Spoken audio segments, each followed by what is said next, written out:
Hello friends, my name is Raviso. हम चल रहे हैं हिंदी क्लास में चाणक्य सिविल एकेडमी।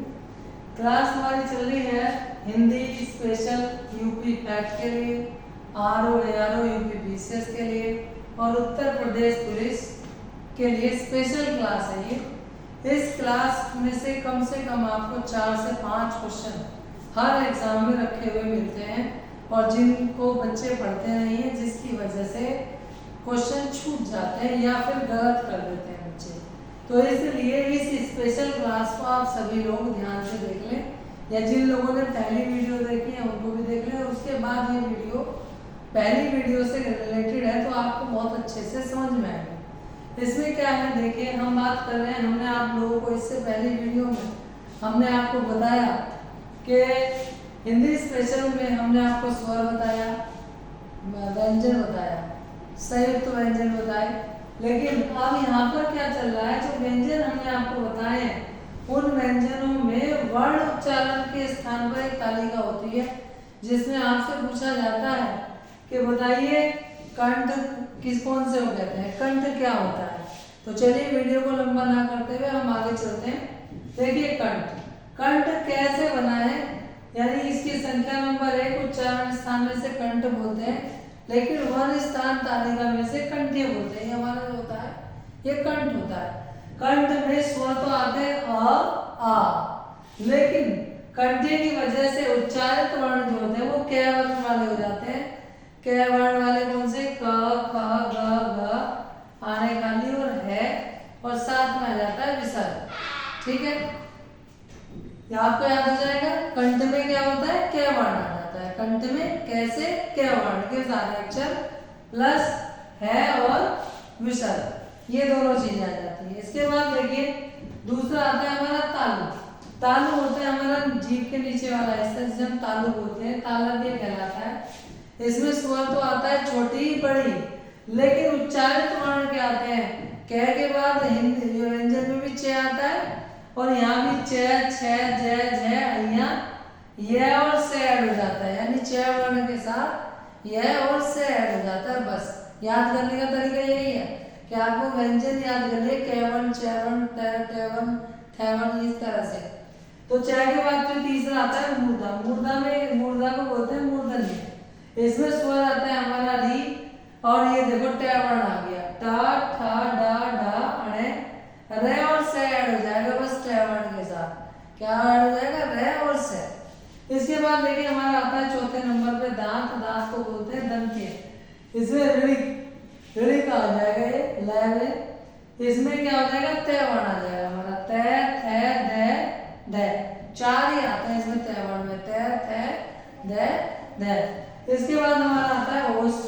ओष्ठ को बोलते हैं ओष्ठ्य, और ओष्ठ्य में छोटा ऊ बड़ा ऊ ये स्वर में आ जाते हैं, और प फ ब भ म यानी प वर्ण आ जाता है। जो स्पर्श व्यंजन में 25 व्यंजन होते हैं उसमें, और व और ऐड हो जाता है। इसके बाद हमारा आता है वत्स्य। वत्स्य में स्वर कोई नहीं होता, लेकिन 2 उच्चारित वर्ण होते हैं, व और फ। ये बहुत ज्यादा मोस्ट इंपोर्टेंट है, कई बार पूछा जा चुका है यूपी टैट में भी, सी टैट में भी, पैट में भी, आपके और एग्जाम में भी। इसके बाद दंत प्लस ओष्ठ की अगर हम बात करें तो इसे दंतोष्ठ से कहते हैं। इसमें ओ और औ आता है।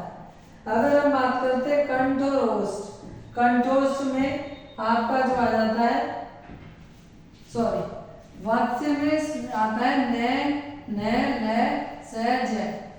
दंत प्लस ओष्ठ में आता है व और फ। कंठ और ओष्ठ में आ जाता है कंठोष्ठ, जिसे ओ बड़ा ओ बोलते हैं।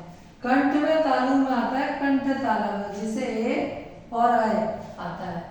आप लोगों को ये वर्ण उच्चारण स्थान तालिका समझ में आ गई होगी। याद करने का भी से बहुत आसान तरीका मैं आपको बता दिया कि कंठ में क वर्ण, तालु में च वर्ण, मूर्धा में ट वर्ण, दंते में त वर्ण, ओष्ठ में प वर्ण, और वात्स्य में जो बच जाते हैं न हो गया, से हो गया, ज हो गया, वो दंत और ओष्ठ में व और फ।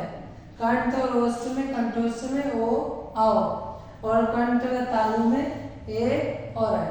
ये उच्चारण स्थान तालिका आप बहुत अच्छे से पढ़ लें, इसमें से कई क्वेश्चन आ जाते हैं और फंसते हैं। बच्चे इसे पढ़ते नहीं है, ना ही कोई लोग पढ़ाते हैं। तो आप इससे एक काम करें, इसका स्क्रीनशॉट ले लीजिए, फिर हम आगे चलते हैं स्वर के बारे में, क्योंकि ये एक स्पेशल क्लास है आज, हिंदी स्पेशल क्लास।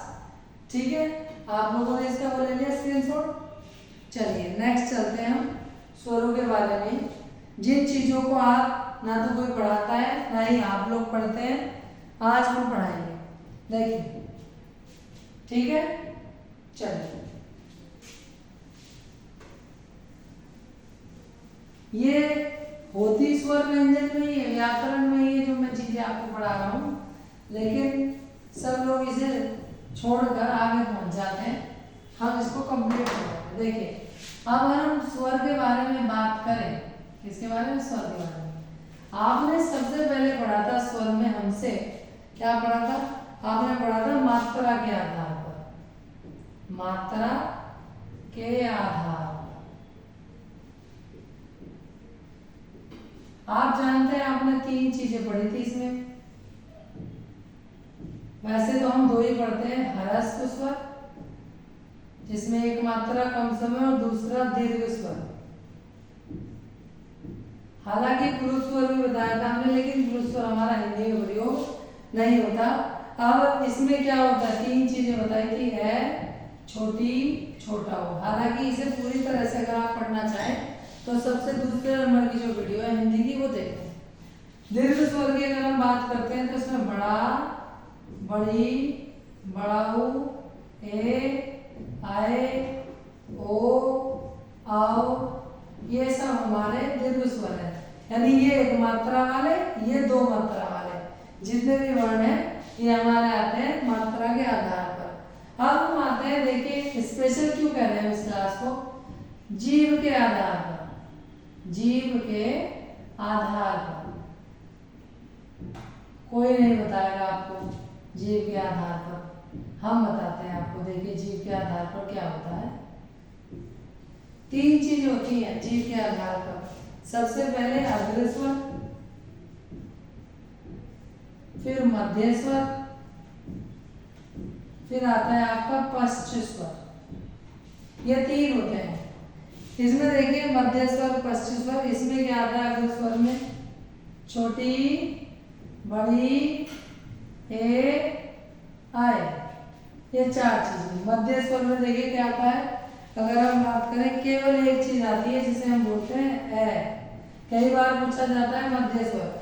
फिर आते हैं पश्च स्वर में। पश्च स्वर में क्या आता है देखेंगे, आ, बड़ाऊ, ओ, आओ, ये सब हमारा इसमें आ जाता है। बड़ाऊ भी इसमें आ जाता है,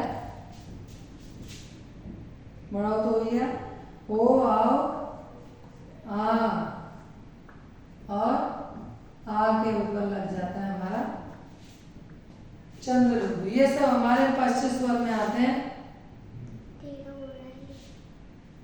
फिर उसके बाद देखिए नाक और मुंह से हवा निकलने वाले जो होते हैं, इसके बाद नाक और मुंह से हवा निकलने वालों में होता है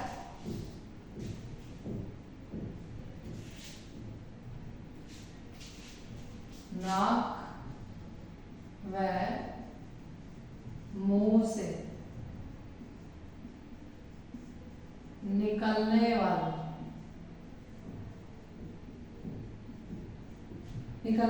कौन से होते हैं? 2 चीजें होती हैं नाक और मुंह से निकलने वाले, निर्नुनासिक और अनुनासिक।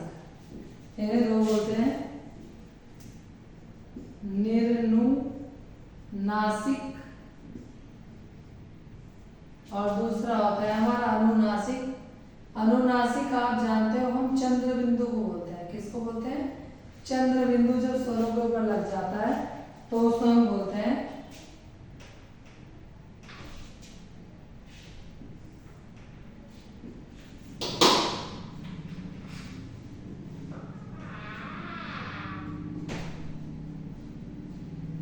अब निर्नुनासिक में कौन से आते हैं?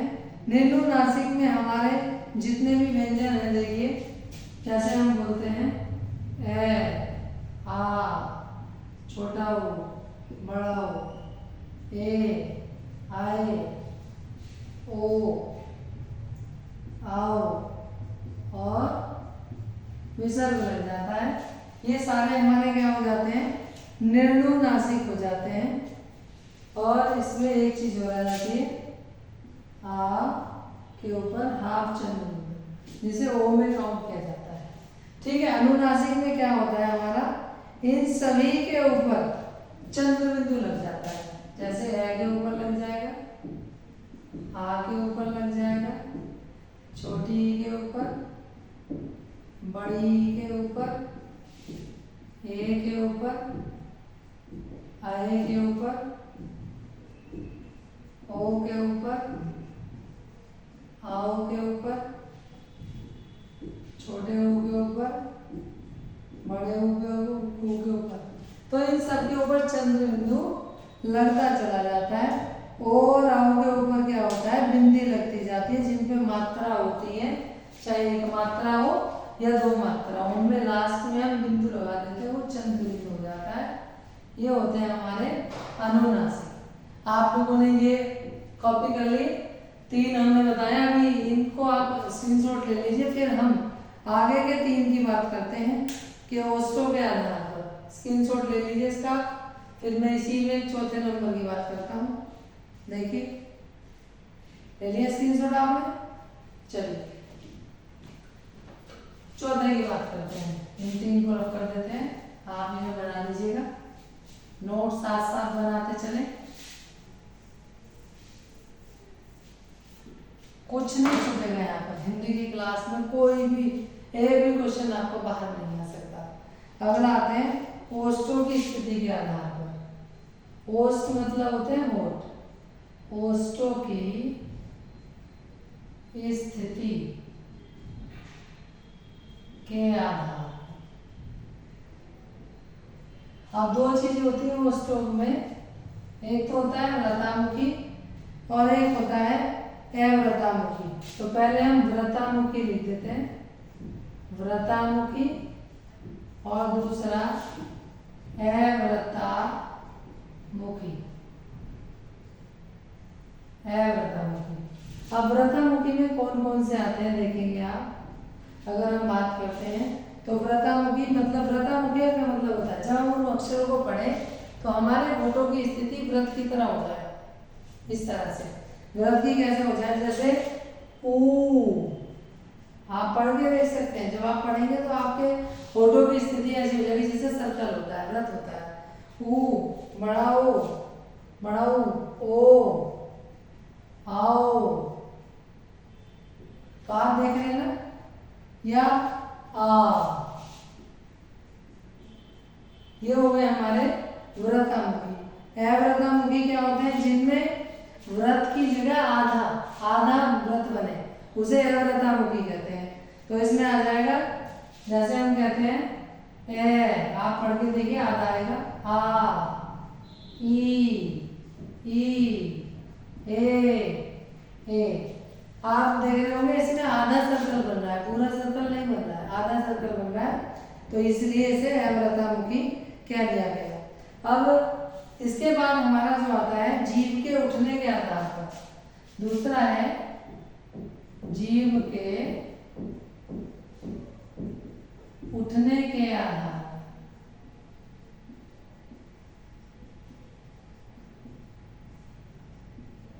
अब तीन चीज होती है इसमें जीव के उठने के आधार पर। एक तो होता है हमारा इसमें जिसे हम बोलते हैं संवर्त। संवर्त एक होता है हमारा इसमें दूसरे नंबर का, जिसे हम बोलते हैं अर्धसंवर्त।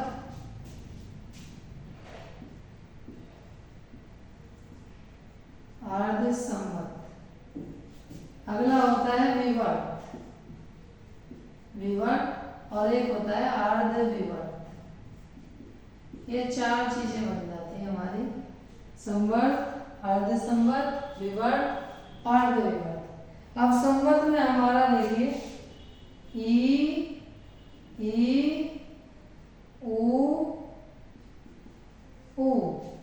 ये सैम व्रत, यानी जो व्रत में बनते हैं, अर्धव्रत में।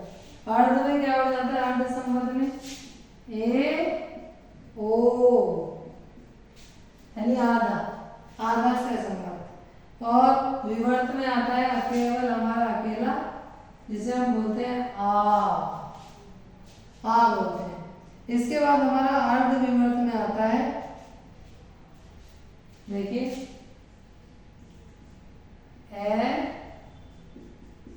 ए आगत और आओ, ये चार वर्ण हमारे आ जाते हैं, जिसे हम बोलते हैं अर्ध विवर्त। यानी इसके बाद आपका ये सेमीकोलन लग जाए। यहाँ आपने इसका स्क्रीनशॉट ले लीजिए। ओरस्टो की स्थिति के आधार पर, जीव के उठने के आधार पर, जैसे जीव उठती है उसके हिसाब से, ठीक है। इसका बनाइए आप।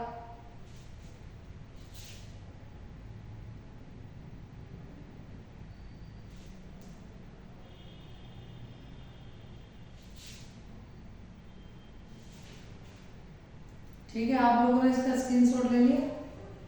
चलिए, तो ये आज हमारी एक स्पेशल क्लास थी, जिसमें हमने हिंदी के बारे में बात की।